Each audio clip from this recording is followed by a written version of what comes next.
Welcome back to the Ghost in the Machine, and today we're getting into the Get 'em preseason rankings. The NFL kicks off September 5th, and there's still time to maximize your money before the opening kickoff. The coach has been running the sims and preparing lines non-stop to provide you with the complete breakdown and projections of each of our top 5 guys by position for the season. At Get 'em, we've got 5 receivers that are different than the rest. For number 5, we've got Amon-Ra St. Brown. At number 4, we've got Justin Jefferson. At number 3 is Tyreek Hill. At number 2 is Jamar Chase. And number 1 is CeeDee Lamb. The more that you follow our content, please subscribe to our Discord, the more that you will see that Get 'em loves their wideouts. Some movement that we have seen this week is Nico Collins dropping out of our top 10 with more and more ambiguous reports coming out of Texans camp about which receivers will be seeing the ball most between Collins, Diggs, and Tank Dell. My money is on Collins to lead the pack, but there are very few situations with so much talent and so much uncertainty in the whole NFL, and trying to decipher which one of those 3 is going to be the leader on each given week is going to be hugely difficult for the entire season. So coach, we know the Texans have one of the most talented receiving corps in the league, and we also have them projected for the biggest air game out of anybody.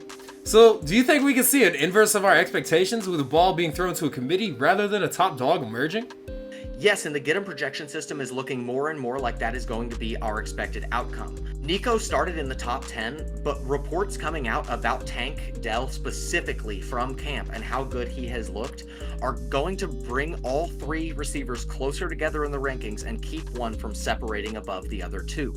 Listen, there are going to be weeks where Nico Collins has 43 points. There are going to be weeks where Tank Dell has 39 points. There's probably going to be a week where Stephon Diggs goes absolutely nuclear. But trying to predict which one of those receivers is going to do that on any given week is going to be super challenging. And I think that the weeks that Collins finishes 5 for 43, while Tank Dell goes absolutely insane, are going to keep him out of the top 5 or top 10 even wide receiver conversation this season. So coach, while it's not as dramatic as the running back ranks, we do see a pretty noticeable fall off in projections after our number 3 receiver. Can you tell us a little bit more about how the tiers break down for receiver?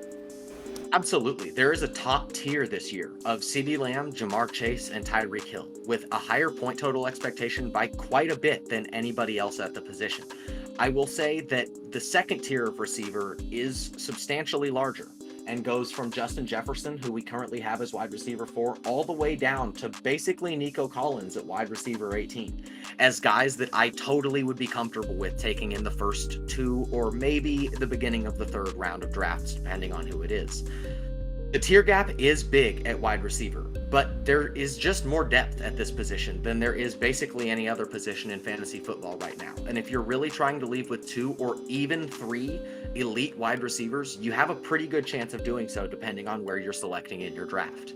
The name that I am currently keeping an eye on out of this group is Garrett Wilson, who has the bones of the situation to inject him firmly into this top tier, in that he is enormously talented, has limited target competition, and a quarterback who has historically been able to elevate receivers in fantasy football. The downside is that he plays for the Jets, who enter into this season, like every NFL season, both sad and full of question marks outside of Wilson and Hall. So on the point of the Jets, it's been almost 2 full years since Aaron Rodgers has elevated a receiver due to injury, alleged drug use, and age, and kind of just falling off the deep end. If Rodgers can't stay healthy, either of mind or body this year, can we expect Wilson to actually crack that top tier of receivers? I think Garrett Wilson is completely capable of putting up a fine season without Aaron Rodgers, but I think the odds of him injecting himself into the top tier without Rodgers at least supporting him for most of the season are pretty low. We saw what it looked like last year. Even though Zach Wilson was obviously horrendous, the Jets have not upgraded very much at backup quarterback, and there's not really a reason to believe that we would see very much this year that we did not see last year from Wilson. In our top 12, we have 2 rookie wide receivers, which seems a bit bullish on this year's class. But between Malik Neighbors and Marvin Harrison Jr., there are 2 absolutely elite rookie talents at wideout in 2024. Between the 2, Marvin Harrison Jr. is being selected about 40 picks ahead of Neighbors in ESPN leagues. But the Get 'em rankings have Neighbors 2 spots ahead of Harrison Jr. at wide receiver 10. Why is the gap between the Get 'em rankings and the market so wide in this situation? And why do you prefer Neighbors over Harrison Jr., coach? While I completely understand why the market prefers Harrison and why he is being drafted so aggressively, there's a clear path to the Cardinals having an offense outside of Harrison Jr., both with Kyler Murray being so dynamic and them having another strong weapon around him in Trey McBride. There's simply a scenario where the Cardinals are more run-heavy than we think, worse than we think, and that Trey McBride ends up getting most of the touchdowns as they struggle to move the ball.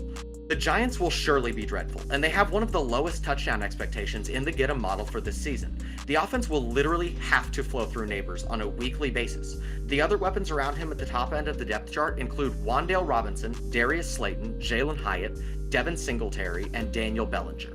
Even if the Giants score way less touchdowns than we expect here at Get 'em, a large percentage of them will have to flow through Neighbors if they have any hope of scoring at all. So, Coach, there's a ton of uncertainty in Kansas City, with Rashee Rice currently at 20, facing a potential suspension if all things go as poorly as they possibly could. Worst case scenario is what I'm talking about. But with this uncertainty, there seems to be a lack of a true alpha at wide receiver in Kansas City, with Brown struggling with injury, Worthy being a rookie, and Rice potentially facing legal issues. Can you tell me how hard it is to predict the Kansas City wideouts this season? Projecting the Kansas City wide receivers has been super challenging this season, with the enormous amount of uncertainty surrounding Rashee Rice and his pending legal situation. At this point, with less than a month to go before the season starts, I don't think there's any reason to believe that Rice is going to get suspended, and we should start drafting him where we would have been drafting him had none of this happened. Rice just cracked the top 20 of our wide receivers, which does have something to do as well with the fact that Marquise Brown got hurt during training camp. But while Marquise Brown and Xavier Worthy are going to play very important roles in the Chiefs' offense, Rice is going to be the most consistent wide receiver. At least we believe that here at Get 'em, as he will be a safety valve over the middle of the field, and he's already developed a rapport with Mahomes that Marquise Brown and Xavier Worthy do not have yet. Join us next time for our next rankings breakdown so you can be completely prepared for your fantasy, best ball, or DFS draft as the season comes closer to kicking off. We'll be updating these rankings daily, so come join our Discord where you'll never miss a bet. Until next time, the bets are out there. Go get 'em. All content on our channel is for discussion, entertainment, and illustrative purposes only and should not be considered professional financial advice, solicitation, or recommendation. Past performance does not guarantee future results.